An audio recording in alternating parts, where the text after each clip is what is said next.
condolences to the Baglio family. As many of you know, we lost Coach Baglio to a tragic accident over the weekend. I didn't get a chance to work with Coach, but can tell you that everyone that I have come in contact with that has worked with him knew him as an incredibly passionate LSU supporter, fan, well-connected, certainly in the community amongst coaches, high school coaches throughout the state.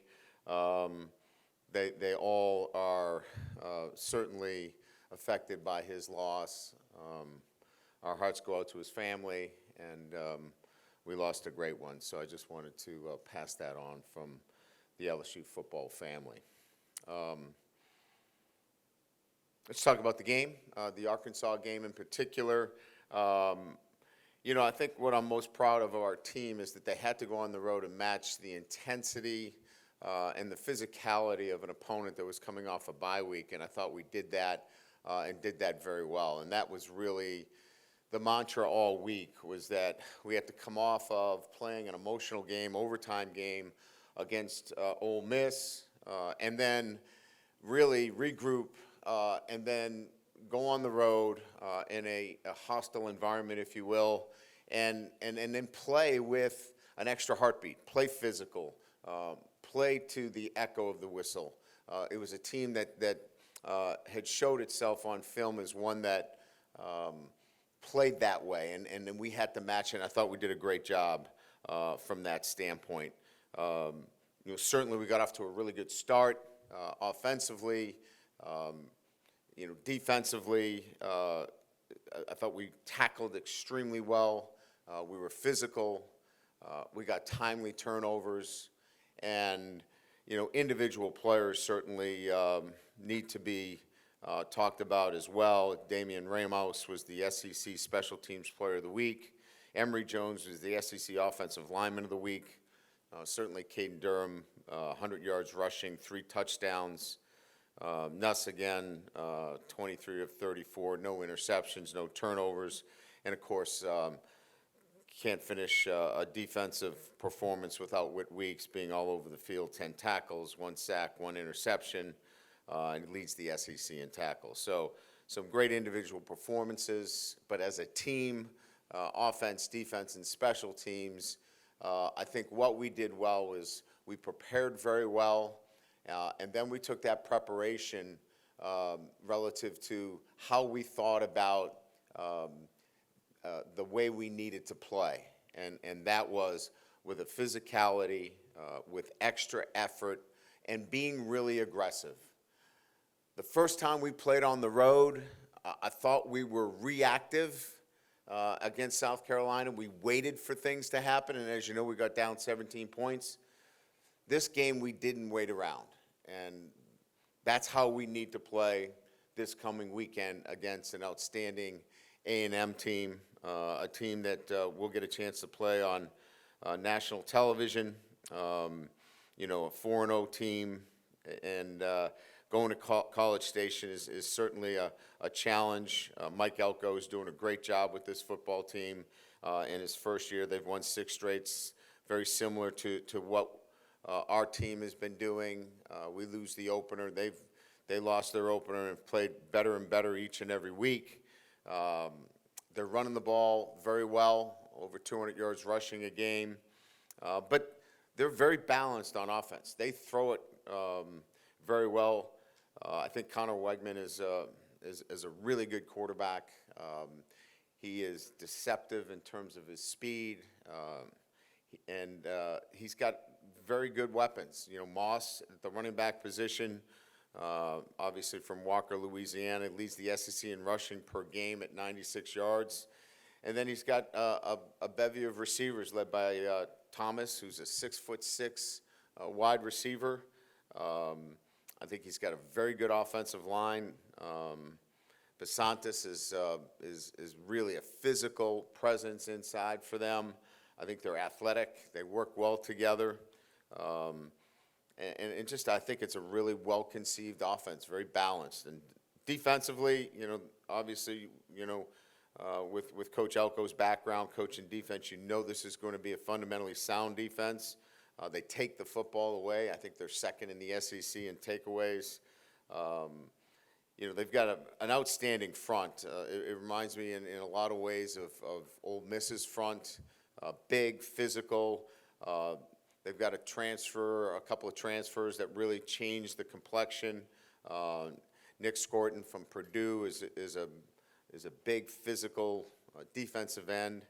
You still have Stewart, who's been there, athletic. Just a really well-conceived group. Linebackers are athletic, can run. It's led by York as the middle linebacker, smart, savvy guy. He's the green dot, does a really good job back there. We looked at Will Lee in the portal, transfer from Kansas State, physical, really smart corner. Again, a really good, well-constructed, fundamentally sound defense that is going to make you earn everything. Don't give up big plays. They play the way you would expect them to play. So, great challenge going to College Station. We'll have to, again, play our very best, but there's a lot to play for, so we're excited about the challenge. So with that, we'll open up to questions. Hey, Coach, what did you take away from your first year when you went to College Station, that atmosphere, how unique it is, how challenging it is to play in? Yeah, I think we learned a lot about, there are different venues in this league, and they're all difficult, but I think when you go to A&M, a lot like coming to Tiger Stadium, they kind of separate themselves, right? There's a few that are separating themselves from the others. No knock on, South Carolina, no knock on Arkansas. Those are tough environments. But, when you start to separate with maybe Neyland Stadium, going to Alabama, certainly here with A&M and Tiger Stadium, these are different. And you have to prepare and understand that in that environment, you have to block out those distractions, because if you don't, they will affect the outcome of certain games. Coach, heading into a game like this, now with the 12-team college football playoff, does that affect the way you guys look at a game like this compared to, say, if you had this game in the scenario last season with just a 4-team playoff? No, I don't think so. I think our preparation will be certainly the same. Look, I think the one thing that is so important to point out, and I think you could just look at the teams around college football, everybody's looking for how can they be consistent? How can they be the same team week in and week out? And for us, it's about our preparation and our process and how we can be consistent. It's the consistent application of what we do and how we do it, and then turning that over to performance. So whether it's a 14 playoff, 18, 12 team, that really doesn't come into the equation as much as how we prepare consistently. That will be the focus. Are we going to prepare as well as we did last week? And if we do, then we will perform equal to that. And that's really what we'll focus on this week. Brian, kind of a random question from the last game. Blake drew up that blitz on 3rd down early with I don't even know how to fully describe it, that funky sort of I-formation blitz thing. Just what did you make of that, and why was that sort of successful? It seems so exotic. Well, again, it's the little nuances of pressures in those situations are to make it difficult for protection schemes. And, those little tweaks, if you will, to our pressures are things that Blake has carried with him and have been effective. We wanted something that gave us the opportunity to attack their protections, but also have a runner in a position that could really spy the quarterback. And so that was something that he had used in certain situations before, and felt like this was the week against that particular quarterback would be effective. Right, we've seen the grit and resilience that your team has displayed. At the beginning of the year, you talked about the maturity, in year 3 here. The pendulum's going to swing from everybody doubting you to everybody praising you and calling you a college playoff contender. How do you handle that messaging, and does that maturity kind of kick in right now in times like this? Yeah, I think there's been enough players that have been down this road before. And, we had to go to Alabama and win a football game, and we didn't come up. We came up short last year. So they understand that this is a week-to-week thing, right? You win a game, and everybody thinks you're great. You lose a game, and everybody thinks you're a bum. So our guys stay in the present. They understand how important it is to stay grounded and focused on really what can they control.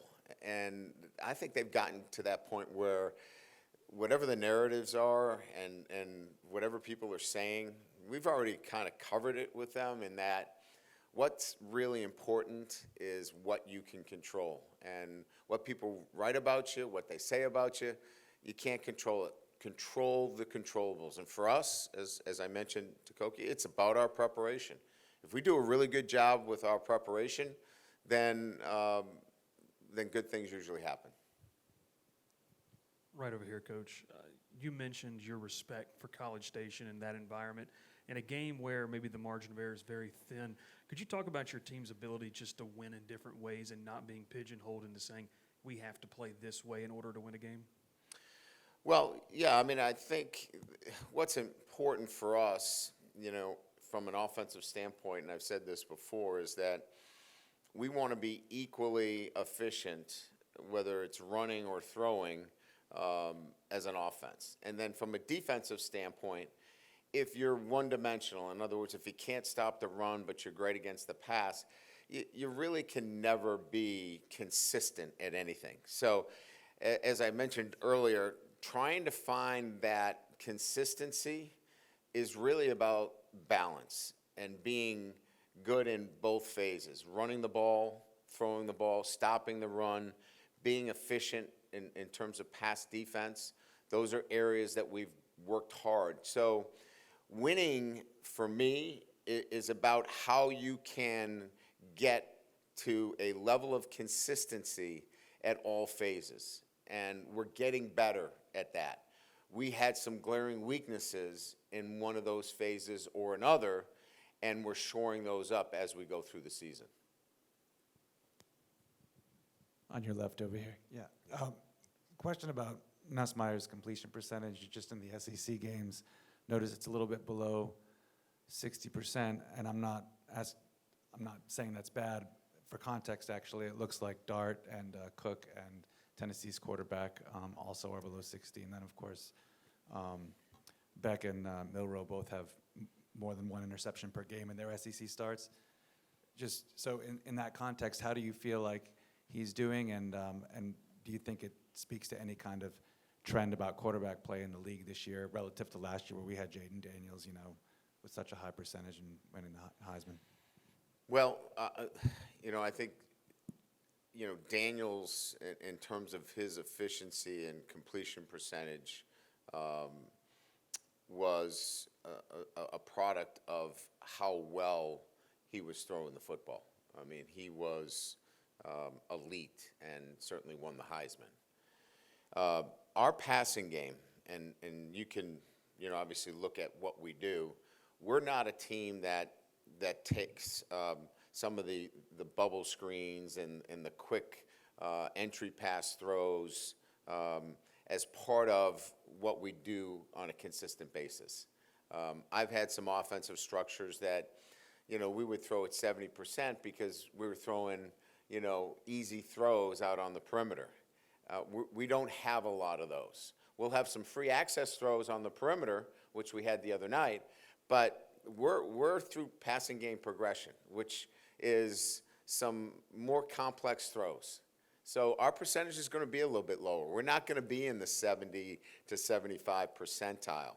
We're going to be probably in the 60s. So it's really what our choice is relative to the kind of passing game that we're running with Garrett. We were talking with Whit weeks after the game, and he just heaped a ton of praise on Blake Baker and kind of his development of the linebacker room in really just one off season. Can you speak to just his ability to relate to those players in that room? And because I mean, whether it's Penn or Weeks, and we saw Devon Keys get in there and make some plays. Just talk about maybe the evolution of that linebacker room this year. Yeah, I mean, Xavier Atkin obviously playing well for us, and you know, that's, you know, I think we had in total, I think we played 11 true freshmen on the road, and in some instances that's, you know, scary, and when you look at it, that's exciting, you know, when you're winning on the road like that.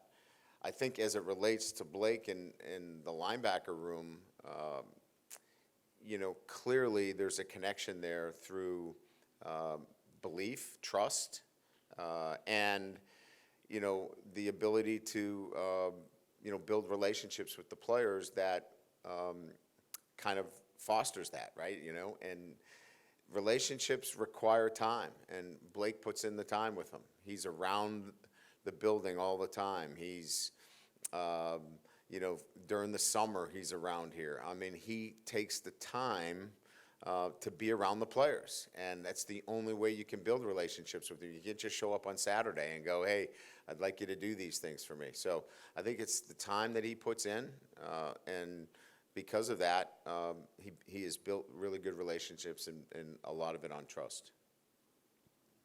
The job that Caden's doing, looks like he's probably not 100%, but just to have a freshman back that's able to kind of, you know, fight through all that, how unique is that? You know, I'm really impressed with a freshman running back that is not playing at 100%, but in there playing with grit and toughness and just the kind of resolve that he has. A lot of guys would not be in the game. I mean, he's playing at about 80-85%, but he's got great vision. He's got toughness. Keeps his legs moving, and you know, again, injuries are hard to deal with at any position. But when you're a running back and you've got an injury and you're still fighting through it, I think it says a lot about the young man, and really proud of him. Just sort of build off that question, was there an aspect to the, I guess, the timing of the running game that you thought was a place where you guys can build on in future weeks? Do you think the timing improved at all in terms of the running backs, the offensive line, all that stuff? Well, I think maybe I did, or maybe I didn't. I felt like what was better was the cohesiveness of the tight ends, the wide receivers, the quarterback getting us in the right plays, backs seeing it better. There was a cohesiveness. We were disconnected at one of those junctures at one time or another when we were struggling running the football. It wasn't just the five guys up front. It was something else that was going on.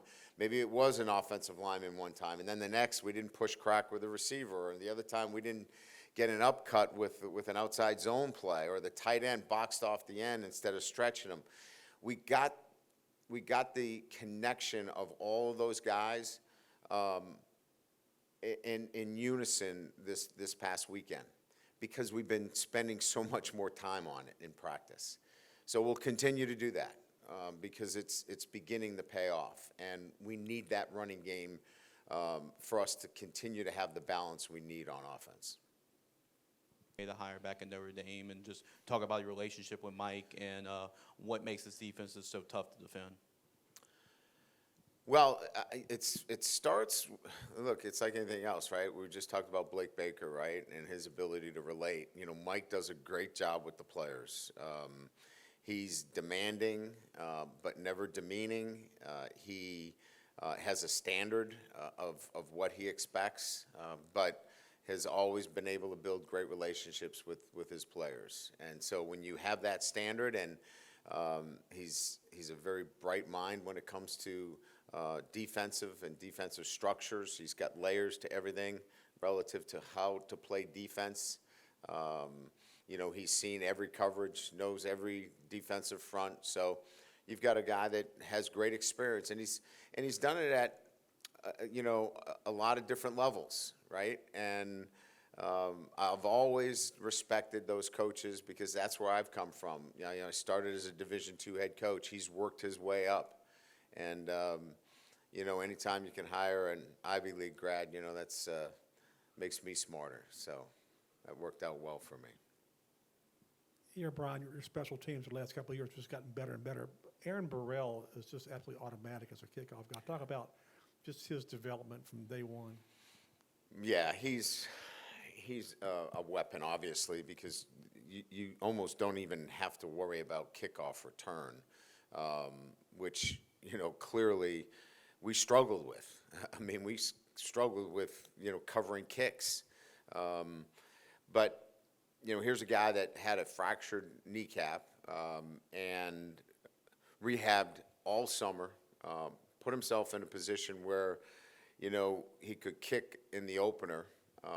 It wasn't 100%, and he's clearly gotten better and better and better as the years gone on to where he's automatic, as you mentioned. He's got a great demeanor. He works hard every day. And, Damian Ramos is kicking so well, but his leg is, he, as I mentioned before, he's going to have to work on some of the accuracy at times, but, he's kicking them from 60 plus in practice. And he's going to be a great weapon for us as a field goal kicker as well. Hey, Coach, I wanted to ask you about Ramos and his progression. His first year, I don't think he had a ton of attempts. No. And he made the one at Florida, but Yep. he didn't have a ton of them. And just his aspect of the way he's, a kicker maybe is not at the top of the list sometimes when you talk about most valuable players. And the Ole Miss kick, that wasn't his fault, right? The one. No, the Ole Miss was not. It was snapped prior to him being ready for the kick, and so he rushed it and missed it to the right. He has his mechanics and his routine is so flawless in terms of what he does. I mean, his ability to repeat his mechanics really separates him. And all day he's working on it. And when we're out at practice, his work ethic, he's with his group every day. He stays locked in for 90 minutes out there just working his routine. And so when it's time to kick, it's push play. And go. It's pretty remarkable. Just curious, follow up on the passing game comments from earlier. If you could go maybe a little bit deeper on the philosophy there. Is the payoff from maybe completing about around 60% that because you're working through more of a progression, maybe there's bigger plays available downfield? Yeah, I mean, you can see that the distribution of where the ball goes, it's much more difficult to defend because you don't know where the ball's going. It could go to Aaron Anderson. It could go to Lacey. It could go to Mason Taylor. It could go to CJ. We're able to move the ball all over the field, and it makes it much more difficult for you to roll coverages, isolate particular players. And so you need a full field progression. And when you're in a full field progression, there's a little bit more there relative to opportunities. With that, you're not getting some of the cupcake throws that keep the chains moving in some other offenses. So percentages tend to dip a little bit because of that. But we feel like that is a better fit for Garrett in terms of what he does, and it's worked pretty good for our offense. Those cupcake throws that you just brought up, I just think about third down and, your ability to really convert those, especially Yeah. with the receivers. Is that something that you kind of feel like you can utilize some of those, whole field looks early in downs and then kind of have something? Yeah, you need spacing routes. You need routes that allow you the opportunity to, focus on particular players when you're trying to move the chains, certainly. You saw late in the game where, we cracked a defender to get the ball to Mason Taylor, to pick up a first down late in the game. So yeah, absolutely. There are manufactured throws that are higher percentage to keep the chains moving, and then there are which are high percentage, obviously, because you want to keep the chains moving when they're short 3 to 5 yards. But first down, second down, P and 10, we're much more in a progression read. Brian, I think Tradez was on the field for maybe roughly half of the offensive snaps. Yeah, 42 snaps. I guess a two-parter. What did you make of just his overall performance? And two, when you guys watched the film, did you notice any effect that he may have had on maybe what Arkansas was trying to do defensively, per his size and kind of what he brings that way? Yeah, no, I thought for his first game where he was in a lot of plays, because he was averaging about 6 plays prior to that, he fared very well. There's some things we got to work on outside the numbers in terms of releases and such, but inside the numbers, Hash, he's a difficult target. I mean, he's hard to handle inside. He blocked well for us, blocked on the perimeter. He was assignment correct for the most part. So I thought it was a really good start for his emergence within what we want to be able to do moving forward. Great, thank you.